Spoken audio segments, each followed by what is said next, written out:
¿Qué tal amigos? Soy Carlos Escalona de PEC Motolab y en este video les traigo un tutorial para que aprendan a diagnosticar el sistema de encendido de una BWS 100. Sé que aquí en México somos muchos los fanáticos de las BWS y si te gusta meterle mano a tu propia moto, este video te va a servir bastante. Para hacer las pruebas vas a necesitar un LED, un probador de corriente y un multímetro. Si aún no conoces estas herramientas, te recomiendo que veas un video donde te explique lo básico y con eso será más que suficiente. También te sugiero investigar un poco acerca de las diferencias y las características de la corriente alterna y de la corriente directa, ya que en las motocicletas usamos ambas y entenderlo te va a ayudar bastante en el diagnóstico. Dicho esto, hace unos días me llegó una rojita que había dejado tirado un amigo y me pidió que le ayudara. Lo primero que yo hago en una situación como esta es revisar si tenemos chispa. Quité los plásticos traseros y el asiento para trabajar cómodamente y quité el capuchón de la bujía y del cable. Acerqué el cable al chasis mientras le daba crank y como podemos observar, no tenemos chispa. Primero que nada voy a mostrarles los componentes que conforman al sistema de encendido y les explicaré su función. El CDI es una cajita electrónica que controla el momento en que la bujía produce la chispa para encender la mezcla de aire y gasolina en el motor. Recibe corriente, la acumula en un capacitor y la descarga en el momento justo para que el motor funcione bien. La corriente que necesita el CDI viene del estator. Si se dan cuenta tenemos 7 eslabones de los cuales 6 son iguales, solo uno es diferente y justo esa es la bobina de alimentación al CDI. El magneto es este de aquí. Es un volante de inercia que en su interior tiene imanes y gira alrededor del estator. Cuando hay imanes girando alrededor de una bobina por física se produce corriente alterna y así es como se alimenta el CDI.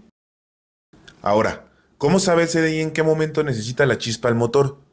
Pues gracias a la bobina de pulso que se encuentra en la misma estructura del estator que es esta de aquí, y gracias al magneto también que en su diámetro exterior tiene el reluctor. El magneto está fijo en el cigüeñal del motor y el reluctor indica el momento exacto en que necesitamos la chispa. Cada que el reductor pasa cerca de la bobina de pulso, la excita y genera su señal. Esta señal la recibe el CDI y sabe que ahí es el momento justo de descargar su capacitor. Si bien el CDI descarga su capacitor, no lo hace con el suficiente voltaje que se requiere para poder generar una chispa y para eso está la bobina de alta. Esta recibe la descarga del capacitor de bajo voltaje y en su interior la amplifica, la convierte en miles de volts y se le hace llegar a la bujía por medio de su cable y del capuchón. Ya tenemos lista la motocicleta a la que le vamos a realizar las pruebas. El CDI lo vamos a encontrar en la parte trasera del lado derecho. De igual forma el magneto y el arnés de la corona. La primera prueba que vamos a hacer será en el cable negro con blanco. Este cable recibe una señal de tierra que es controlada por el switch. Cuando giramos la llave y abrimos el switch manda tierra. Cuando lo cerramos, la corta. Esto es importante porque si hay tierra en ese cable el motor puede encender, pero si no hay tierra, el motor no va a encender o se va a apagar. La prueba es muy sencilla. Vamos a usar un probador de corriente. Conectamos el caimán al borne positivo de la batería y la punta la ponemos en el conector del arnés, justo en el cable negro con blanco. Ahora abrimos y cerramos el switch. Si al cerrarlo el foco del probador no enciende y al abrirlo sí enciende, eso significa que el switch y el cableado están funcionando bien. Pero si al abrir el switch el foco no prende, entonces tenemos un problema. Puede estar en el cableado o directamente en el switch. La segunda prueba que realizaremos aprovechando que ya tenemos el probador de corriente conectado será en el cable negro que está en el arnés junto con el naranja. A este cable lo único que le debe de llegar es una tierra constante. Si al tocar la terminal con el probador de corriente el foco se enciende, todo está bien. Pero si no se enciende, tenemos un problema en el arnés eléctrico de la motoneta. Para la tercera prueba, necesitamos nuestro multímetro y lo vamos a poner en modo de medición de voltaje de corriente alterna. En el cable negro con rojo es donde el CDI recibe la alimentación de corriente alterna que viene desde la bobina del estator y en su terminal colocaremos la punta roja del multímetro. El cable negro del multímetro lo colocaremos en el borne negativo de la batería y ahora sí le daremos crank o marcha a la moto. Si le damos crank como en este caso, las dimensiones pueden variar dependiendo la fuerza de la patada, pero en promedio la mayoría de las lecturas deben oscilar entre 40 y 100 volts. Si le damos marcha con una batería en buen estado, la lectura debe ser entre 50 y 100 volts. Si las lecturas son muy bajas, tenemos un problema en el estator y es necesario cambiarlo. Para la siguiente prueba necesitaremos un LED y pondremos una de sus terminales en el cable blanco con rojo que recibe la señal de la bobina de pulso y la otra terminal a algún lugar que tenga tierra, como en el cable negro que probamos anteriormente. En este caso yo lo puse al cable negro, pero del arnés del CDI, que aunque no tiene tierra si lo desconectamos, sí aterriza el LED y le daremos crank a la moto. Si el LED parpadea todo está bien y si no, tenemos un problema en la bobina de pulso o en su cable. Aquí vemos cómo parpadea el LED indicando que la bobina de pulso está en perfecto estado.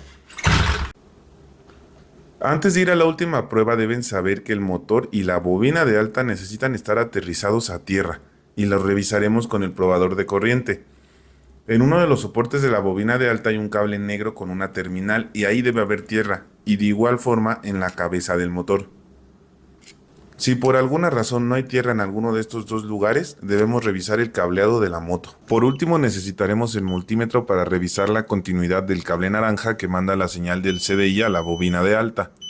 Primero probaremos que el multímetro está funcionando bien tocando ambas puntas y luego pondremos uno de los cables en la terminal del cable naranja de la bobina y el otro en el conector del arnés del cable del mismo color. Si escuchamos el sonido del multímetro todo está bien, pero si no, tenemos un problema en ese cable.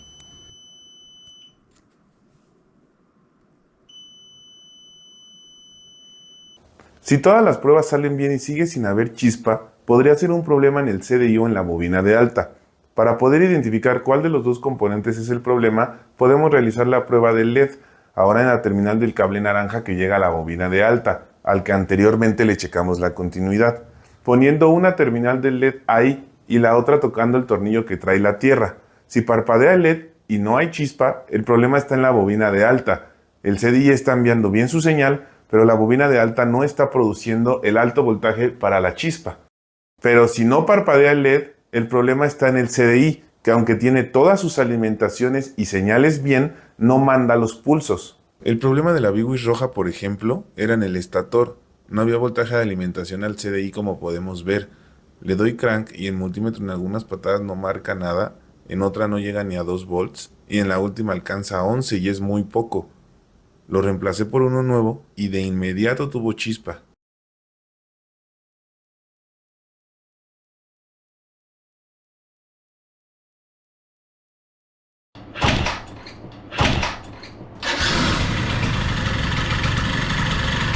Gracias por haber visto el video, espero que les haya sido de ayuda y si tienen alguna duda la pueden poner en los comentarios y en cuanto pueda la voy a responder. Nos vemos en el siguiente video.